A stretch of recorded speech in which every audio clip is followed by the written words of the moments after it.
And normally we hold this event on January 20th on MLK Day, but due to the rain, we had to postpone it for a nicer, sunnier day so it wouldn't, bring us down.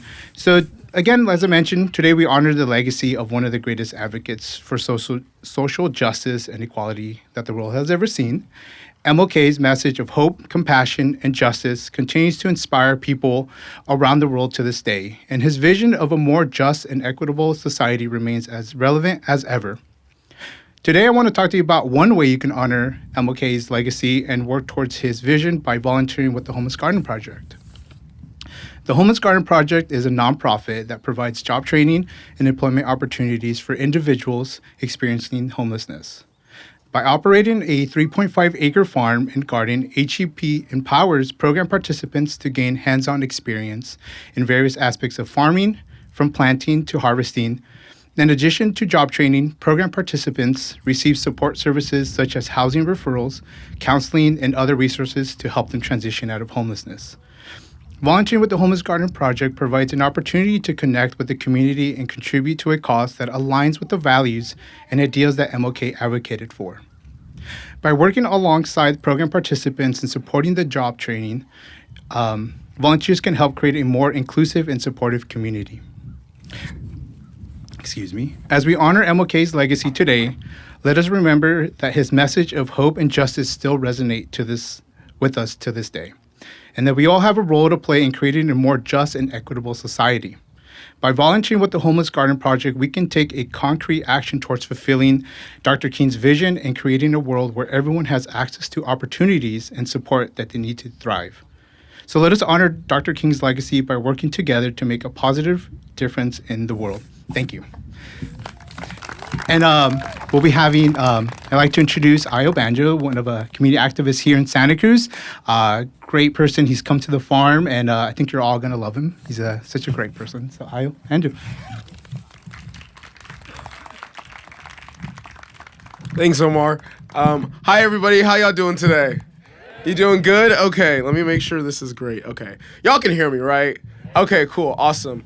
I just want to say first and foremost, thank you to Derry and Omar and the rest of the Homeless Garden Project staff and crew. Y'all do amazing work, arguably God's work on this farm. I think that MLK is such an important time to have a conversation about what it means to actually build a future for our community, what it means to address the social ills and harms that have been done to the individuals of this community. And I think the Homeless Garden Project is a beacon of that light and that hope that I'm really excited to even be a part of and to be here with you all today. So, today we're here gathered around MLK's Day of Service. We want to talk about what Martin Luther King Jr., what his messages was about. We know that the core of it was about nonviolence. We know that MLK talked about, seeing beyond the color of their skin, but seeing and judging someone based on the content and their character, and what it means to have a vision and a future for our community moving forward. I think that a lot of folks get wrapped up in some narratives that, deviate from his core messages, which I think were more so about how we achieve that vision and that economic freedom for our community, right? So it's important to understand the symbolistic ways that we can commemorate each other through representation and other means and other forms, but also the economic outcomes of our people are just as much tied to the forms of equality that we're talking about as it is the representation. And so we do need to have that conversation of what it means to support economic justice for our people across all phases, across all skin colors, across all broaders of people. So I think that when I think about MLK, right, we have also this very superhero thesis, right? We say, he was just, somebody who was able to be the best of us, if he didn't get angry at people, but when I'm at a stop sign and I know it's my turn and somebody goes, I'm already angry at them. Look, I'm ready to start a whole beef, okay? Because it's my turn. But we find ways, we find ways to hyperhumanize MLK, and I think sometimes by making him more human and making him more nuanced nuanced as a person, we allow for his practices and preaches to become more tangible and practical and reachable for us in our everyday lives. And so I want to talk about some of those preaches and those practices that we can start to do to become better community members and give back in a really tangible way. I think one of the most core elements of MLK's preaches is nonviolence, but around consistent compassion, right? So he talks about how, we don't have to kill, and, kill will be, just a reactive force that you don't want to get yourself involved in. I think the modern day forms of war, sometimes I can find it on Twitter and on these back and forth, between people trying to harm each other and hurt each other and not educate and support and have grace. And so I think MLK was trying to appeal to our better senses of people, right? He was a pastor. He was a Christian as well. He had different religious beliefs, but I think one of the most core elements to him was the belief that people could be better. That we might be living in some chaotic, nihilistic times, but it does not mean that we as people have not come out before and cannot come out again. And so that belief that people are inherently good, and that we can aspire to people's best selves, and that we can believe that people are trying their best, and that all we have to do is give them the tools that they will need to succeed to be able to create the society that we need. I really do believe in that optimism for human nature and society. And so MLK brought that human nature and internalized that human nature by first winning an internal self-war. We talk a lot about how he came out and preached this compassion. You cannot go out there and preach and have consistent compassion for society if you are not treating yourself consistently compassionate. If you do not believe in yourself, if you have not gone into those internal chambers that is your 2 a.m. thoughts that come out at night and question, how do I and how am I becoming more confident in my belief, in my gut, in following who I am and knowing that what I know is right and sticking to that and loving myself and and forgiving myself constantly. Because when we address those internal personal insecurities that keep us trapped in the same narrative, attached to the same identity, attached to the same baggage, attached to the same outcomes, we allow ourselves to be a little bit more dynamic and a little bit more fluid with what's going on in the world. And I think MLK really tried to talk a little bit more about how we can deal with those personal insecurities so that we can find that compassion in ourselves, that we treat ourselves with love, and that we model the way that we treat ourselves to the rest of society, right? And so I think that when we talk about a day of service, when we talk about giving back, what does that mean, right? Once you have been able to address those inner ills and have been able to love yourself and treat yourself consistently compassionate, and then you bring that into society, what that looks like, right? It looks like a vision for us as a community. MLK always preached, how do we address the folks who are most harmed by the institutions? You can't talk about poverty and economic inequality without talking about dignity and democracy. We understand that those two things are tied. And so when we have a system where we see our folks out in the streets and we aren't seeing that they're not getting the help and the support that they need, and we know that the political institutions and realities haven't been there to support them in getting the housing and the employment that we need, we know that that's when community is most needed and where we come together. And that's why I'm so proud of the Homeless Garden Project, because they are reaching those tangible outcomes. They are trying their best to reach into society, address the folks who are most harmed by the political institutions, and try to get them the support, the training, the services that they need to go out there and be the best people they can possibly be. And so we should all give a round of applause to the Homeless Garden Project for the work and the love that they show our community. And part of that love that we want to continue to model is the love of self, and how by showing up here, you are also showing up for yourself, that you are treating yourself with love and compassion, and so that you have so much more abundance to give everyone else around you. And that, there might be moments of annoyance where everyday people annoy us in many different factors of life. But that we find the ways to supersede those initial prejudices and judgments about each other, and that we aspire for something a little bit more greater than ourselves, that we know that we're all capable of. MLK is not a unique part of society. MLK is the example of where we can be in our everyday lives. MLK is something that we can reach for today. tomorrow. It is not a far off thing. It's about practicing consistent compassion with you and your neighbors and treating each other without the judgments and coming together and knowing that you're coming together for a cause that's going to actually support and uplift the folks who have been most harmed off. So I'm so proud to be here today. I am so excited. And, you know, I'm also just, you know, forgot to mention this earlier. I'm the president of the California Hawaii NAACP for our youth and college division. So I serve and work with all the youth councils across the states to try to generate a message for how we can support and uplift Black youth within our jurisdictions. And so I'm really proud of our ability as an NAACP institution to also be able to say that we had the opportunities to partner and to work with MLK in passing the Civil Rights Act, in passing the Voter Rights Act, in supporting the Montgomery crossings and supporting all those marches. We were able to be there and support in terms of the resources and the organizations. And that's why organizations are so critical to the work that we do, because what they do is they take a movement and they institutionalize it. They ensure the longevity and the sustainability of that movement by ensuring that there is resources, that there's staff, that there's, yes, social media now, because you know, that's how you reach the young folks now. I'm young too. But I know that. I know. I feel like an older person inside, but it's okay. But to be able to generate the kind of movement and momentum that we're looking for, we need organizations that institutionalize that movement on an everyday basis to create these types of gatherings where we can all come together, because we all work busy lives and we're all doing 20 million things, but to be able to make time to come together and be together and nurture that part of us that we know is the best part of us, which is the compassionate, loving part of us. That is, I think, the heart of MLK. So I think MLK's vision is right here in this room, right here in front of me. And so when we walk out of this meeting today and you leave this event and you go back home and you say, what does it mean to build an anti-racist society? What does it mean to build a better society? It means becoming a better person and also demanding that from our government and ensuring that they can continue to support these types of organizations in the funding, in the resources, in the uplifting, so that we can continue to close the gap when it comes to supporting our houseless community, and that we can continue to give them the job training and the experiences that they need to go out there and become the best people in the world. And it starts with becoming the best person at home. Thank you so much.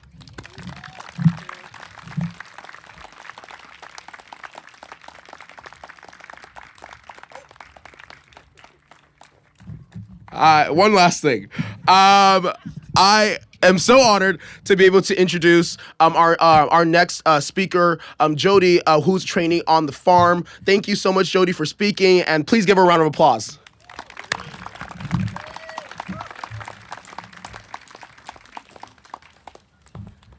Hello, I'm Jody. I actually have gotten the honor and the platform to be able to do a heart awareness table for Heart Month this month, just to bring awareness to heart disease and also to honor my grandson who unfortunately he passed away of a rare condition called HLHS. And thank you to the Homeless Garden Project for giving me the chance to honor him and bring some honor to his memory. And I can't be more grateful. So I'm encouraging people to stop by the table. It's over near the entrance. Have a few giveaways that Stanford has provided. But I also wanted to just say thank you to the Homeless Garden Project. They opened a door for me and my two children to find our way out of homelessness. And actually, in fact, we get the keys to our new place in 2 weeks. And I wouldn't have been able to get here without the Homeless Garden Project. They have impacted my children's future forever, and I can't be more grateful. So thank you. Oh, and also we were doing a little raffle, so I'm gonna see who won our raffle for some earrings that Janelle made, and they're gonna be sold in our store. So Allison Andrews. Yeah, okay, wonderful. So thank you guys very much. Thank you. I look forward to seeing you at the table. Thank you.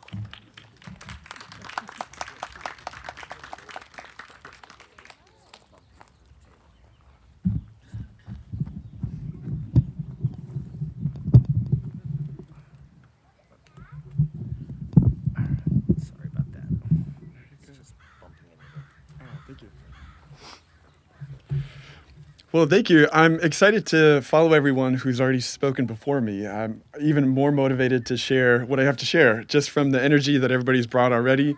and kind of setting the tone for the day, just the day of service and a way to give back and connect with everybody. When Omar first introduced us, he was talking about trainees in the program getting connected to social services and housing support. And I wanted to touch on that just a little bit because one of the programs that we have is the Employer Partnership Network. And that's an opportunity for local employers in Santa Cruz to invest in inclusive employment, which means employing graduates of the Homeless Garden Project and creating an opportunity for graduates to move into a job within the community that they're passionate about, that they're motivated to contribute to. And when folks are working with us on the farm or in the workshop, we're spending a lot of time on job skills and teamwork and a lot of strong employment skills. And so carrying those skills into the community to other local employers is the ultimate goal. And we really need community members to support that initiative. And so that's where the Employer Partner Network is involved. So what that would mean is if you yourself are an employer or if you know of anyone who is actively employing, send them to us so we can start to create this network and build on the community that we already have at the Homeless Garden Project. We're looking to add more businesses. There's a list of many, and we're looking to kind of have it be more inclusive and include more people. So keep that in mind as you're looking for ways to collaborate with the Homeless Garden Project even more, starting to spread the word and say, we're looking to partner with more employers. So myself, my name is Evan, and I would be happy to talk to anybody today about that opportunity. But then also highlighting another initiative, looking at housing support services, where it would be an initiative called Finding Flatmates. And that's an opportunity in Santa Cruz for folks to get connected to housing resources. And what that means is, we all know that housing in Santa Cruz is expensive, and by creating an opportunity for people to find roommates and create this network of housing opportunities, we want to be able to have more affordable options. And so finding flatmates is a great way to, let's say you have a unit for rent, or you're looking for a roommate, or you have a work housing exchange. It's a great initiative to get connected to people at the Homeless Garden Project, because people are often very successful once housing is found. Employment is that much more successful because you have a place to stay and be safe and have a place to call home. So just highlighting two of those opportunities, whether it's the Employer Partner Network or the Finding Flatmates Initiative, a great opportunity to get involved. Like many people have said before me, kind of tangible ways to make an impact. And so those are just two ways that I wanted to highlight today. And as I transition, I want to take a moment to introduce our next speaker. And he is a valued member of our crew. And I remember getting to meet Eric when he came out to the farm. And this was last year. And I think I was kind of busy doing other things or getting something organized. And Eric came out saying that he wanted to learn more about the project and what we did out here on the farm. So he and I took a tour and walked through the chart and saw the ducks and the chickens, and immediately he said he saw himself working here because of how peaceful it is. And I really gravitated towards that idea that he shared because it is so peaceful, and we all need a place to belong and to rest and to feel connected.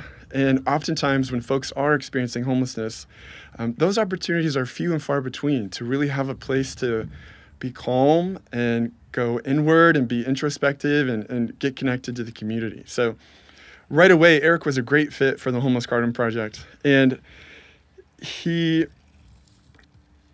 has been using the program to focus on his goals. One goal being working at a local bookstore. So that's where the Employer Partner Network comes in. If anybody is looking to hire someone for a bookstore or any other employment opportunities, please keep Eric in mind. I would love to collaborate with you so we could make that happen. And then another goal is for Eric to find housing, which he successfully found housing last July. So really want to give a round of applause.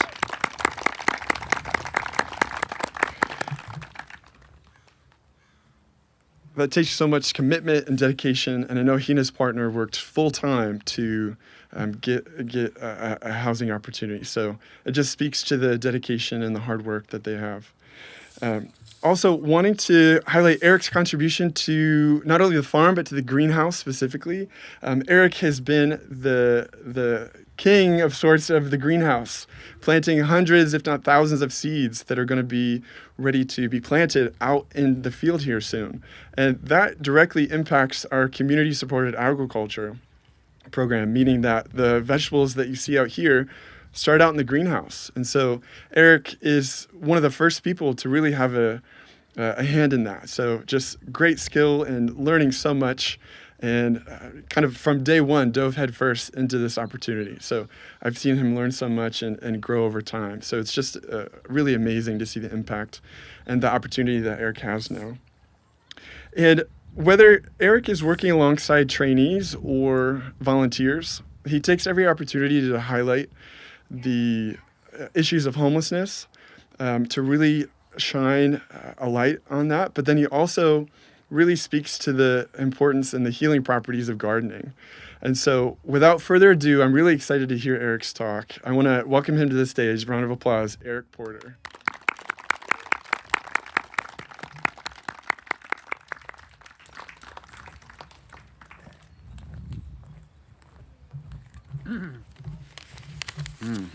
Thank you, Evan. Wow, a lot of people here. I'm not really used to speaking publicly. I don't believe I've ever spoken publicly, so I shall do my best. It's really great to see everybody here.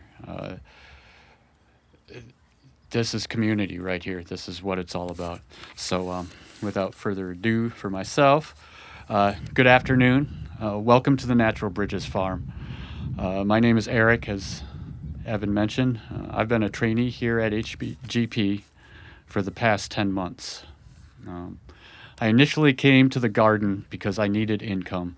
I came out here from Colorado to be with my girlfriend and help her get out of the homelessness that she was stuck in.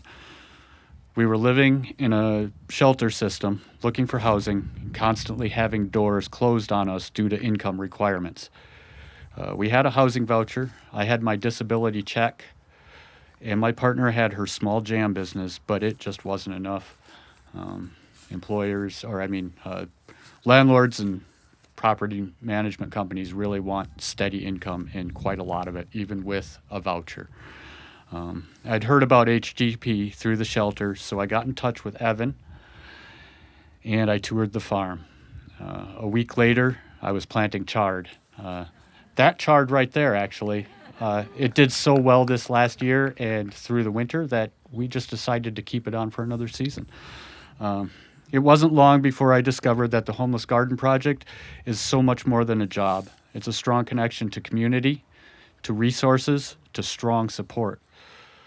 In such a short time here, I feel I've progressed far past what standard employment would have gotten me. I am housed, as Evan mentioned. We live up in the Redwoods now. It's beautiful. I've made strong friendships that will last forever as far as I'm concerned with my trainees and with the staff here. I've gained confidence in my abilities. I found a passion for the greenhouse that will certainly never leave me. I discovered a love of sowing seeds and tending the seedlings till they're ready for the garden beds, and I seem to have a knack for greenhouse work. In all, I've gained a sense of peace here that I don't think I've ever experienced anywhere else, right here on this 3.5-acre patch of earth. My time as a trainee is almost up, a little more than a month to go, but I now have a center of support and stability that I will use to carry my partner and me into the future, new opportunities, a new beginning. I'm hoping to find part-time work, perhaps in a greenhouse or perhaps a bookstore, maybe even as a library aide. There's also Jeannie's Jams. That's shameless plug. My girlfriend's artisan jam business, which we are working to grow. I'll continue to return to the garden, though, as a volunteer and a companion to this place and its people. One thing I've discovered is that this is a place of peace and a connection to a multitude of people within the community, not just the trainees in the program. Folks volunteer, they work hard in the dirt under a hot sun, and then they come back and they do it again next week. School students arrive by the busload sometimes and always seem to leave with laughter and smiles. University agricultural interns sure seem to like it here. Birders wander the pathway. Families stop at the garden stand or the farm stand for harvested veggies and harvest their own. This garden is something of a nexus where good vibes, healthy food, and nature bring people of all walks of life together as a community. This is a project that reaches far beyond the trainees that it helps. It enriches this time and a place as a whole. Every community should have this, in my humble opinion. This day of service is in honor of Martin Luther King Jr. Maybe a little postponed due to the storms we got last month, but that's okay. We persevere. Reverend King preached the importance of service to our community, to your community, to each other. Volunteerism is what builds humanity while destroying preconceptions, stereotypes, and other divisions. Working alongside someone allows you to begin to understand that person. It lowers those barriers that prevent one from learning about another. Dr. King said, "We are prone to judge success by the index of our salaries or the size of our automobiles, rather than by the quality of our service and relationship to mankind." This garden, to me, is a stopping point for that type of thinking. There is a positive force here, a force composed of everyone here, everyone who stops to just be here. And the time that you spend here is time spent for a collective community. I hope that you continue to return. You are always welcome at the Homeless Garden Project. Thank you.